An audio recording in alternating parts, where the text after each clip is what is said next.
آج ہمارے ساتھ مہمان ہیں عبدالحمید مدنی صاحب۔ میں چاہوں گا کہ قربانی کا جو ایک خوبصورت عمل جو صرف ایک صدی تک اور ایک زمانے تک محدود نہیں ہے، بلکہ جیسا کہ قرآن پاک میں ہے کہ وَتَرَكْنَا عَلَيْهِ فِي الْآخِرِينَ، ہم اسے بعد میں آنے والوں تک چھوڑیں گے۔ تو میں آج چاہوں گا کہ آج ہمیں قربانی کا جو قرآنی تصور ہے اس کے حوالے سے کچھ ہمارے ناظرین کی رہنمائی فرمائیے۔ جی شاہ صاحب، ماشاءاللہ آپ نے بہت اہم سوال کیا ہے، اور قرآن پاک ہی ہمارے لیے ایک رائے ہدایت اور روشن دلیل ہے جی کہ ایک مسلمان کے لیے اس سے بڑھ کر اور کوئی چیز نہیں ہے۔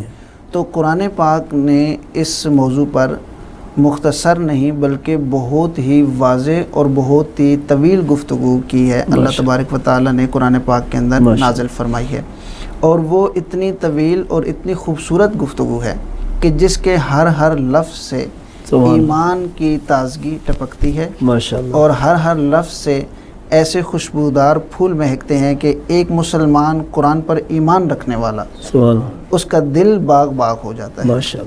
تو قربانی کے سب سے پہلے آپ مشہور سورہ کرام ہے، سورت 30ویں پارے کے اندر سورہ کوثر، اس کی آیت مقدسہ کے اندر اللہ تبارک و تعالیٰ نے ارشاد فرمایا اپنے محبوب صلی اللہ علیہ وآلہ وسلم کو، بسم اللہ الرحمن الرحیم، فَصَلِّ لِرَبِّكَ وَانْحَرْ، کہ اپنے رب کے لیے نماز پڑھیے اور قربانی دیجیے۔ ماشاءاللہ، یہ وہ آیت مقدسہ ہے جس سے علماء کرام قربانی کے فرض یا واجب ہونے کی دلیل، اور یہ ایک آیت مبارکہ نہیں بلکہ اس طرح کی اور بھی آیات مقدسہ ہیں جن سے قربانی کے لیے قرآن سے تصور ملتا ہے اور قرآن سے حکم ملتا ہے۔ جیسے سرکار صلی اللہ تعالیٰ علیہ وآلہ وسلم نے ارشاد فرمایا، قرآن کریم کی آیت کو اس نے بیان کیا کہ ان صلاتی و نسکی و محیای و مماتی للہ رب العالمین، کہ میری نماز، میری قربانی، میری زندگی، میری جتنی بھی عبادات ہیں وہ سب کی سب اللہ کے لیے۔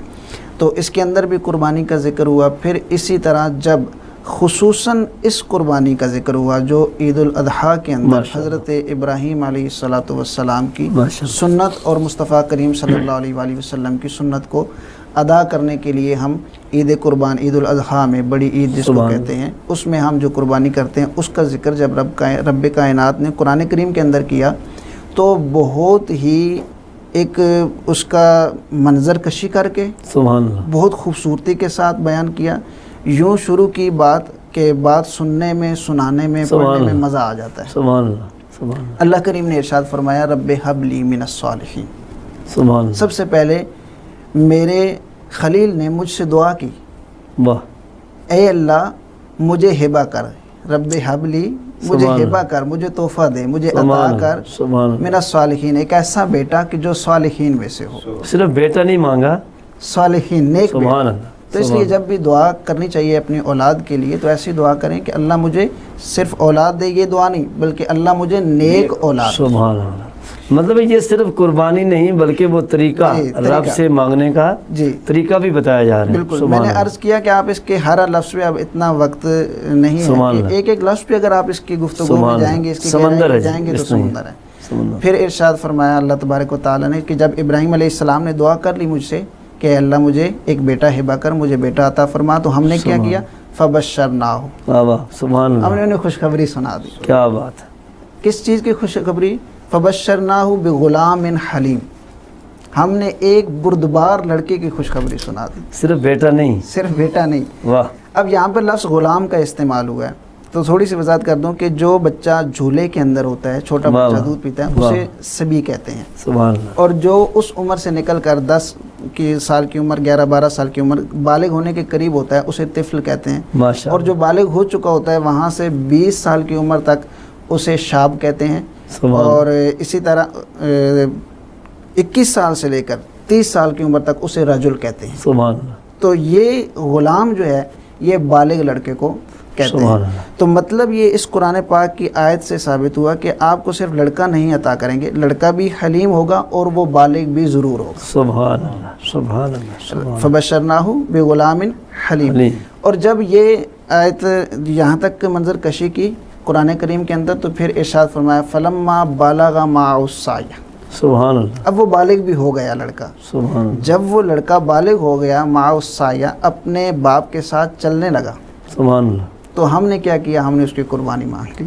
ناظرین یہ 3 سٹیپ آپ ذہن میں رکھیے گا کہ سبھی بچے کو کہتے ہیں، اس کے بعد جو غلام بالغ ہونے تک جو ہے، بالغ ہونے تک جو ہے طفل، اسے طفل کہتے ہیں. اور جو بالغ یہاں پر اس آیت میں جو حکم ہے مجھے بڑی بات اچھی لگی ہے، میں اس لیے اس کو ریپیٹ کر رہا ہوں کہ بچہ جب دودھ پینے کی عمر کو ہے اس کو سبی کہتے ہیں، اور جب بچہ تھوڑا سا بڑا ہوتا ہے تو اس کو طفل کہتے ہیں، پھر بلوغت سے لے کر 21 سال تک کی عمر میں اس کو غلام. جی. تو اب قرآن کا دیکھیں، دنیا میں لکھنے والے بہت سارے آئے ہیں لیکن قرآن کا جو انداز ہے، انداز اپنا ہے. ایسا لفظ استعمال کیا کہ اچھا پھر اس میں میں یہ ایڈ کرنا چاہوں گا کہ قرآن نے ایک اور جگہ پر جہاں پر یتیموں کے مال کے ان کے حوالے کرنے کا حکم آیا ہے، وہ بھی اسی عمر میں آیا ہے کہ جب وہ بلوغت کو پہنچ جائیں انہیں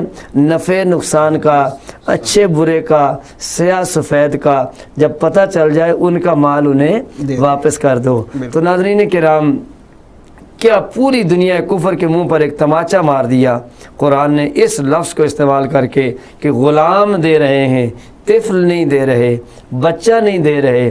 غلام اس لیے دے رہے ہیں کہ جب وہ ذبح ہونے لگے گا اسے پتہ ہے کہ یہ چھری ہے، یہ میرا گلا ہے، یہ میرے والد ہیں اور یہ کام کرنے جا رہے ہیں، تو غلام پہچان لے گا کہ میں نفع کا سودا کرنے جا رہا ہوں یا نقصان کا. جی بسم اللہ. اس چیز کو میں تھوڑی سی آپ کی اسی بات کو تھوڑا سا آگے لے کے جاؤں گا کہ بچے نے پھر اس طرح کے سوال کیے بھی، پھر ان کے جواب بھی خود ہی دیے کہ ابا جان چھری چلے گی تو میں تڑپوں گا. کیا بات ہے. جب چھری چلے گی تو آپ مجھے دیکھیں گے تو کہیں اس قربانی سے رک نہ جائیں، آپ مجھے پشت کے بل لٹائیں. سبحان اللہ. اور پھر مجھے کیا کریں کہ اپنے آنکھیں بھی پھیر لیں. سبحان اللہ. تاکہ آپ مجھے دیکھ کر اس قربانی سے رک نہ جائیں. اور ساری چیزیں وہ خود بتا رہا ہے. اور اس کو ابراہیم علیہ السلام نے بڑی سعادت سمجھا کہ تم میری اس کام میں کتنے مددگار ثابت ہو. تو میں عرض کر رہا تھا کہ قرآن نے اس منظر کو کتنے خوبصورت انداز میں بیان کیا قربانی کے.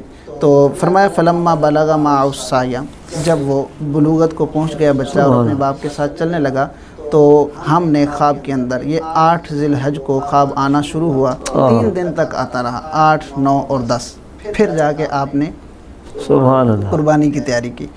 آپ نے فرمایا کہ قال یا بنیا، اے میرے بیٹے، انی ارا فی المنام، میں دیکھتا ہوں خواب کے اندر، انی اذبحک، میں تجھے ذبح کرتا ہوں، فانظر ماذا تری، میرے بچے تیرا کیا خیال ہے. اب صرف بلوغت کی بات نہیں ہے، ان کے سمجھنے کی بات نہیں ہے، باپ بھی سمجھا رہا ہے کہ بیٹا یہ تربیت کا انداز کیا بات ہے.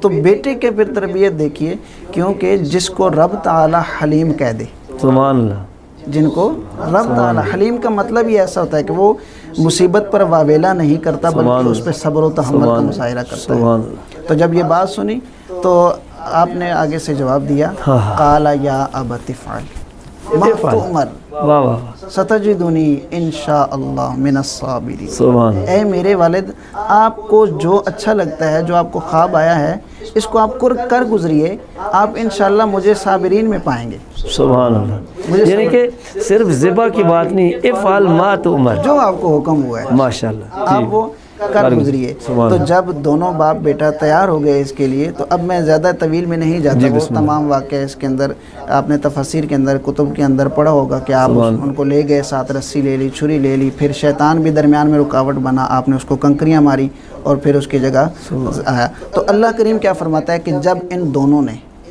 نے یہ گفتگو کی، باپ اور بیٹے نے، فلما اسلما وتلہ للجبین، جب ان دونوں نے اپنا سر تسلیم خم کر لیا میری بارگاہ میں، اس انداز کو بیان کیا جا رہا ہے. قرآن ہمارے لیے ہدایت ہے، اور اس میں یہی ہدایت ملتی ہے کہ رب کی بارگاہ میں آپ اپنا سر تسلیم خم کر لو. تو پھر رب کو وہ ادا اپنے خلیل کی اتنی اچھی لگی کہ اس کو اللہ کریم نے قرآن میں ذکر کر دیا. فرمایا جب ان دونوں نے میرے اس بارگاہ میں میرے سامنے اپنا سر تسلیم خم کر لیا، تو پھر میں نے کیا کیا، وَنَادَيْنَاهُ اَيْ إِبْرَاهِيمُ، سبحان اللہ، میں نے بلا لیا، میں نے ندا دے دی، ہم نے ندا دی، اے ابراہیم. کتنی پیاری ندا ہے عربی زبان کے اندر. جب بھی کسی کو بلانا ہوتا ہے، جب بھی کسی کو عزت کے ساتھ اکرام کے ساتھ بلانا ہوتا ہے تو اس کے لیے یا کا لفظ استعمال کیا جاتا ہے. سبحان اللہ. یا ابی، اے میرے باپ، یا امی، اے میری ماں. تو اس طرح کے الفاظ تو اللہ کریم نے بڑے اکرام کے ساتھ اپنے خلیل کو پکارا. وَنَادَيْنَاهُ، ہم نے ندا کر دی، اَن یا ابراہیم، سبحان اے ابراہیم. کیا ہو؟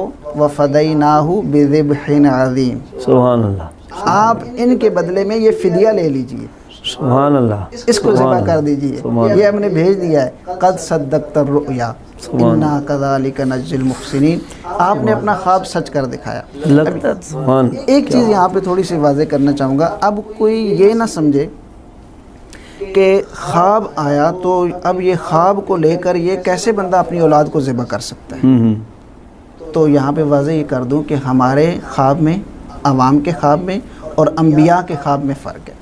ان کو خواب کے اندر وحی آتی ہے، بمنزلت وحی، وہ بمنزلت وحی ہوتی ہے، اور ان کے خواب میں شیطان نہیں آ سکتا. ہمارے خواب میں شیطان آ سکتا ہے.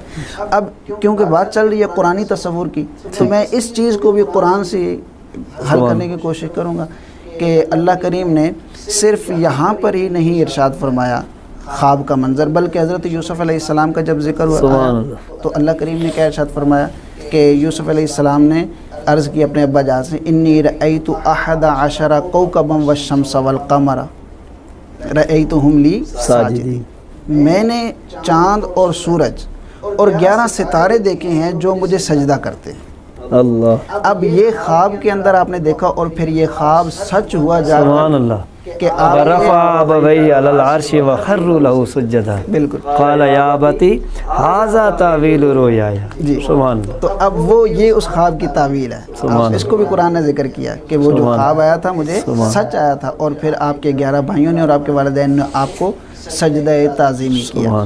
اسی طرح اللہ کریم نے رسول کریم صلی اللہ علیہ وآلہ وسلم کے بارے میں بھی قرآن کے اندر اسی طرح خواب کا ایک معاملہ ذکر کرتے ہوئے ارشاد فرمایا، لقد صدق اللہ رسولہ الرؤیا بالحق لتدخلن المسجد الحرام. کہ اللہ کریم نے اپنے رسول کے اس خواب کو سچ کر دکھایا واہ واہ، اور وہ حق کے ساتھ مسجد حرام میں داخل ہوں گے. یہ صلح حدیبیہ کا جو عمرہ رہ گیا تھا وہ کرنے کے لیے حضور علیہ الصلوۃ والسلام تشریف لے گئے. تو اللہ کا یہ وعدہ تھا، خواب کے اندر آپ کو دکھا دیا گیا تھا کہ آپ مسجد حرام میں داخل ہو رہے ہیں اپنے صحابہ کرام کے ساتھ، اور پھر وہ خواب سچ ہوا. تو اب یہ قرآنی تصور قربانی کے حوالے سے کہ آپ کا وہ خواب آنا بمنزلت وحی ہے.